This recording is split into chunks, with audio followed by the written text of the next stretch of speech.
हैं हम काकड़ी धाम पे, काकड़ी घाट पे, काकड़ी घाट पे, और मछलियों को हम लोग चारा के रूप में बिस्किट खिला रहे हैं। और देखिए कितनी सहीनता से ये सारी मछलियाँ आ रही हैं और अपना अपना जो हिस्सा है उसको लेके जा रही है। तो कहीं ना कहीं बेहद रोमांचक लग रहा है, ये मनोरम दृश्य है। और आप देखिए कैसे कैसे, और पहले जब हम यहाँ बैठे तो उसी के ही कुछ देर में यहाँ अपनी ही गंतव्य पे पहुँच गई मछलियाँ। उनको इंतज़ार था कि कोई ना कोई जो है वो हमें चारा मुहैया कराएगा। आप देखिए किस तरह से एकदम खुशी की उमंग है, कूद रही हैं, क्योंकि उनको उनके मन के मुताबिक चारा मिल रहा है।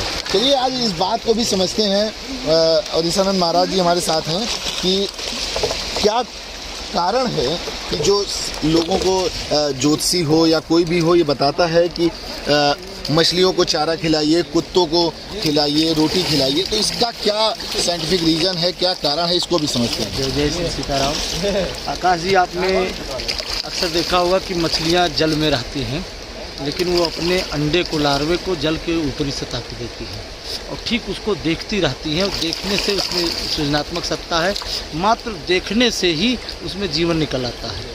अगर मछली अंडा दे दे और मछली को मार दीजिए तो शायद अगर उसको देखे ना तो उसमें जीवन नहीं निकलेगा। तो सारी ताकत मछली की दृष्टि में है। जब हम मछली को दाना देते हैं, चारा देते हैं, तो जो जिस भाव से हमको देख रही है दाना देते समय, तो उसकी दृष्टि में इतनी ताकत है, इतनी पॉजिटिव एनर्जी है कि जब वो देखेगी तो हमारे अंदर जो भी शरीर में, मन में जितनी भी निगेटिव एनर्जी है वो सब उसमें ट्रांसफॉर्मेशन की प्रक्रिया से परिवर्तित, हम पॉजिटिविटी में आ जाते हैं। ठीक ऐसे ही कुत्ते में है। कुत्ता जब पूँछ हिलाता है तो सारी ताकत उसके पूँछ हिलाने में है। वो तो करुणा से ही उसकी पूँछ हिलती है। तो करुणा की ताकत हमारे अंदर जब उसकी आती है, उसकी एनर्जी, तो हमारे अंदर से नेगेटिविटी चली जाती है। इसलिए मछलियों को दाना देना चाहिए। तो अच्छा, कभी कभी लोग बुरे वक्त में ही ऐसा करते हैं, लेकिन आपकी तो आदत है कि आप जब भी आते होंगे तो यहाँ पे ऐसे ही कर रहे हैं। नहीं, ये तो कहीं भी आते हैं बुरे वक्त में। कबीरदास जी ने कहा है कि दुख में सुमिरन सम करे, सुख में करे न कोय। और जो सुख में सुमिरन करे तो दुख काहे कहो।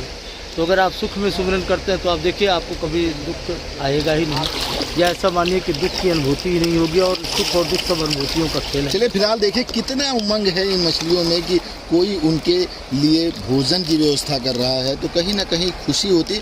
जाहिर सी बात है कि कभी भी आप भी कहीं ऐसी जगह हो और आपको अचानक से जो उम्मीदें हो वो मिल जाए, तो आपके अंदर भी खुशी जागृत होती है। इसी प्रकार से इनको जो अपेक्षाएं हैं, इनकी अपेक्षाएं जब पूर्ति होती हैं तो कहीं ना कहीं एक खुशी की बनती ही बनती है।